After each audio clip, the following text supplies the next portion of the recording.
Are the US and China stuck in a form of destructive codependence? The two nation-states have intertwined supply chains, established international governance mechanisms, and bilateral trade that reached a record $760 billion last year.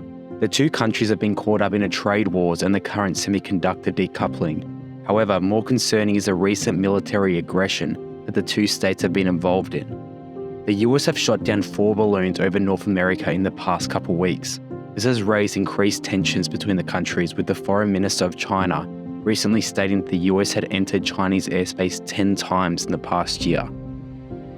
The balloon saga has damaged an already frail relationship between the two states. This of course comes at a bad time, as US Secretary of State Antony Blinken was scheduled to visit China to rebuild relations. This visit was supposed to be the first highly ranked US diplomat visit since 2018. So where exactly is this relationship going? What's most concerning is that Air Force General Michael Minihan predicted that the US would be at war with China over Taiwan by 2025 and ordered his commanders to implement detailed preparations. He detailed that both Taiwan and the US will have presidential elections in 2024, the US will be distracted, and Chinese President Xi Jinping will have an opportunity to move on Taiwan. We all know China's desire to invade Taiwan, and last year we saw Biden's remarks that he would defend Taiwan if China invades. Last year, in response to Pelosi's visits to Taiwan and Biden's comments, China sent military aircraft to circle the island, a clear sign of intimidation despite no direct conflict being reported. Even before the balloon standoff, Washington took a major step to expand its military presence around the Chinese mainland. The US and the Philippines announced a deal letting the American military to use 4 more bases in the Philippines. It was the latest move by Washington to build up its defense position in the Asian Pacific, the likeliest site of any confrontation between the two.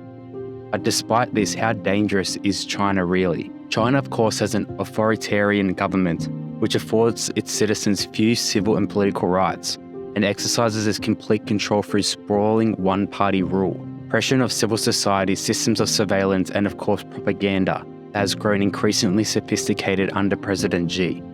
President Xi just changed the rules so that he could become effectively president for the foreseeable future. What makes China so dangerous to the US is the modernization of its military and its increasingly coercive actions to reshape the Indo-Pacific region and the international system to fit its authoritarian preferences. America is not asleep to the threat of China. After all, it's been on the top foreign policy arena for the past few years. We've seen this aggression for years, which did result in Obama's famous pivot to Asia foreign policy direction. In recent years, Beijing has made expansive claims to the South China Sea, one of the world's most critical waterways, that are widely viewed as unlawful. It has effectively revoked Hong Kong's autonomy and quashed its pro-democracy movement, and it has held more aggressive military drills near Taiwan, as previously mentioned. It seems that the US and China are headed towards physical conflict. The destructive codependence narrative is further exacerbated by trade between the two states.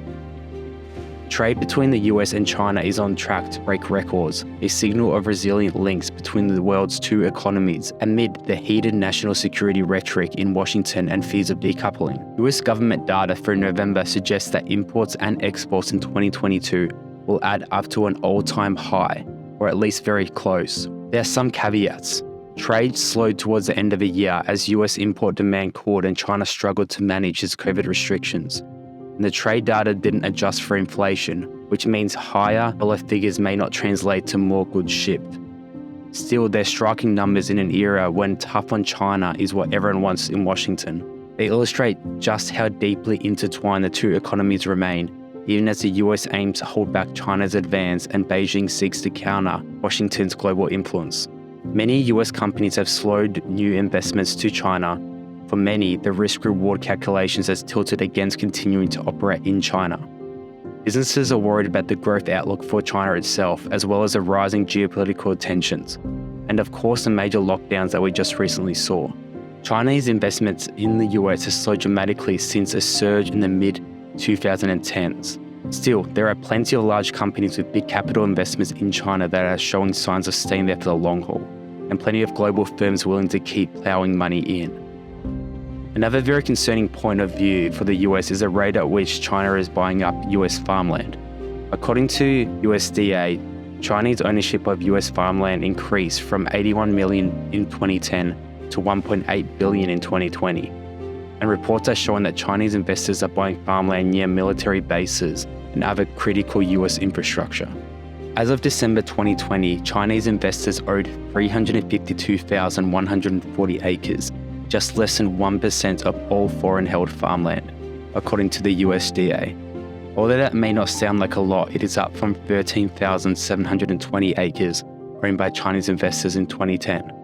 The widening geopolitical conflict between the US and China has fueled interest in shielding US farmland. Even while the two countries' agricultural economies are intertwined, China remains the biggest market for US agriculture exports, buying almost $36 billion worth of agriculture goods in 2021. With China sending in balloons into American sovereign territory and owning a bunch of US farmland near military bases, is it safe to say that the US is under serious threat from China?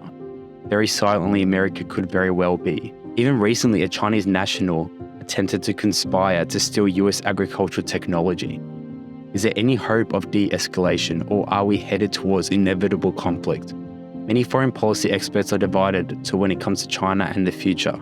Stephen Roach, a senior fellow at Yale University, stated that the relationship is one that has now gotten to, I would say, a crisis point that did not have to happen if both nations were more secure about themselves and not willing to blame each other for their self-inflicted problems.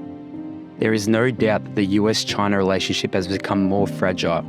At this very moment, a very concerning situation appears in global politics.